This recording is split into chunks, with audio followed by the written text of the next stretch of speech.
Hello and welcome to part 4 of our competition series. In this one I'm going to be giving a template and my thoughts on this template for a simple, effective and really fun debating competition. This is a format that I did not come up with. This was invented by my colleague Kate, who I work with at South Hampstead, and we've run one of these competitions every term, so online and in person, for years now, and they really are just absolutely amazing competitions. I really wish more of these were run in general because I would 100% send a bunch of my students to them, and I do think they're just really good events. I can't take the credit for inventing this format at all. I haven't even I didn't even improve it, it just is the way it is, and I help run it. So what does it look like and why is it so good? So this format runs on a weeknight. It's from 4:30 to 8:30, so schools arrive between 4 and 4:30, and then we kick off at 4:30. We have 3 rounds. There is no final, so everyone does 3 rounds, and then if you win all 3 of your rounds, you've effectively won the competition. We do it in teams of 3, so there are 2 teams of 3, a prop team and an op team, rather than the more complex BP format where there are 4 teams. And we release the first round motion in advance. So it's 1 long prep motion, then 2 short prep motions. From the draw to the debating start, we give 15 minutes prep, just like BP comps, with first and last minute protected in all speeches.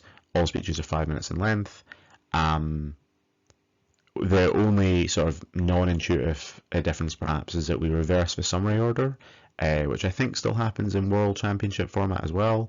So we go prop, op, sum, prop, sum. We do power pair so that we ensure that a limited number of teams can win 3 debates. We don't do speaker points. I've discussed previously why I think speaker points are a lot more trouble than they're worth in most cases, especially if you're not doing a break. We do also do something that makes it slightly more complex, although not really, is that we run 2 concurrent streams.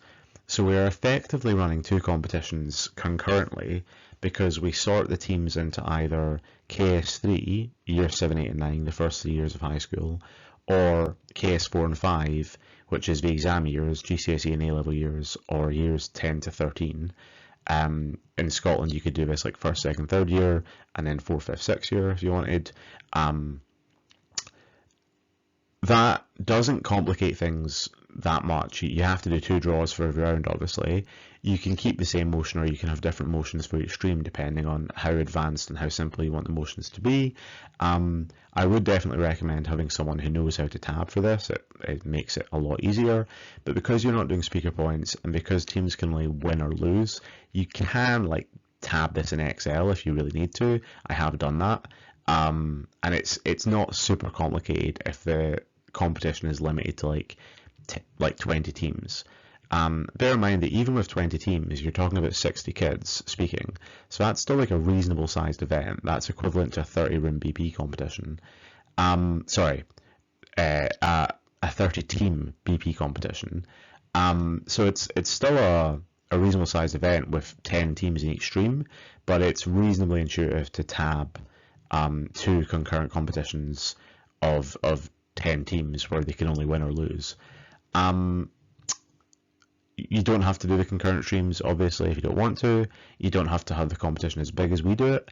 We often have between 30 and 40 teams nowadays, but even with, say, like 34 teams, if those are reasonably distributed between the 2 streams, so we have, like, say, 2 streams of 18 teams, because you're power pairing each round, you're only really going to end up with 2 teams in each stream that have won all 3 debates. So you have 2 joint winners in each stream, which is fine.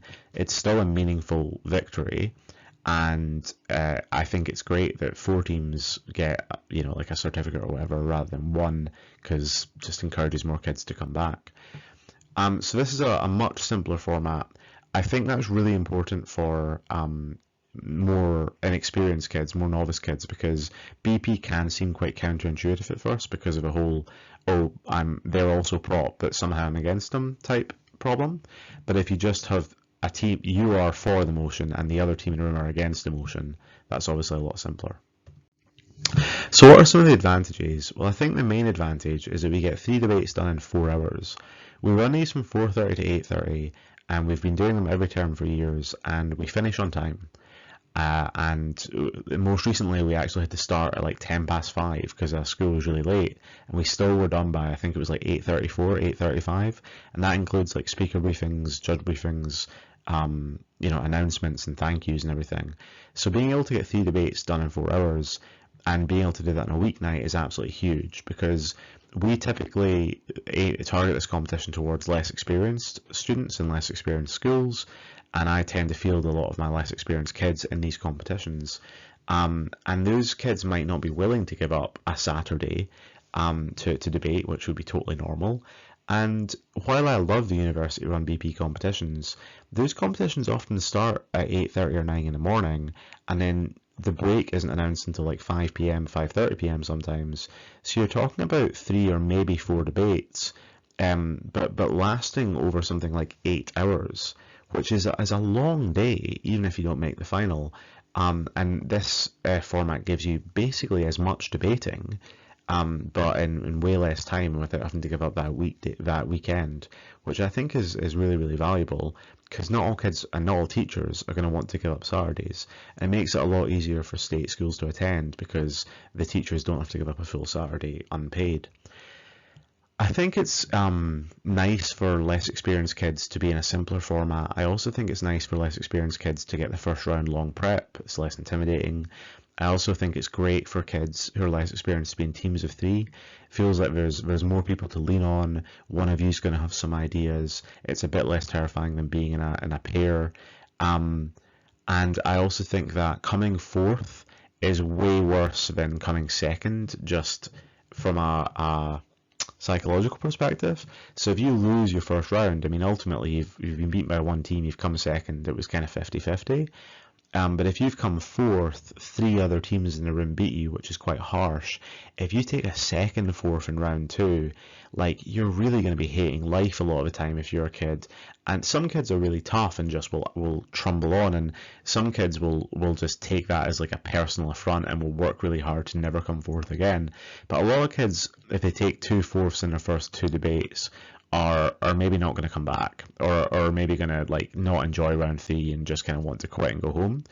But if it's just 2 teams in a room, even if you take 2 losses on the bounce, it's not nearly as bad, coming second both times, if you will. So I think that really helps out. And I think where we save a lot of time and how we're able to get 3 debates into 4 hours is it's so much easier for judges, because it's obviously an order of magnitude easier to pick a winner and a loser versus a first, second, third, fourth.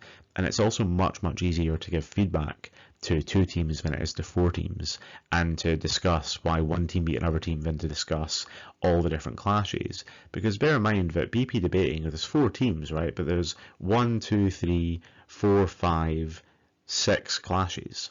So I don't think you have to go through every clash in the debate in BP, particularly for novices, but there are 6 clashes to deal with versus 2 in BP debating versus this. So I think it makes the judges' lives a lot easier, and that saves everyone a lot of time.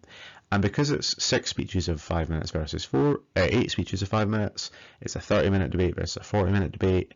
That saves you more than half an hour over 3 rounds, plus the adjudication timings. That's why we're able to get so much debating done in a relatively short period of time.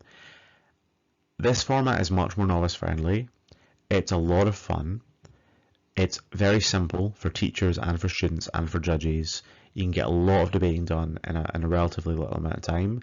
And because we segregate it by age and run 2 concurrent streams, which like you could do in a BP competition as well, obviously, but it might be a bit more complex with the tabbing. I think this format of competition is just an absolute winner. And I really would encourage any school thinking about running a sort of weeknight friendly or weeknight competition to do something similar to what we do, because it's just such a good event and it's always so much fun. And yeah, I just can't say enough good things about it. So if you decide to run something like this, please consider inviting South Hampstead to it, since they pioneered this format. And yeah, if you do, let me know about it, comment below. If you change anything and run it in a slightly different way, I'd love to know what you changed and what you kept and why. Always looking to learn.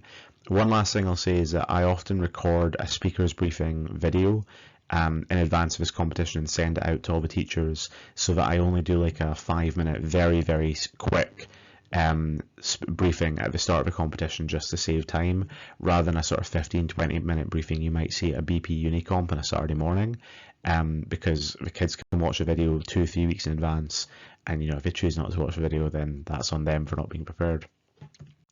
So thanks so much for watching. I hope this was useful and gave you some ideas if you're thinking about running a schools competition soon as a school, or even as an organisation. I think this is a really great format, and it combines some of the things that I really liked back when I was judging the Mace constantly up in Scotland.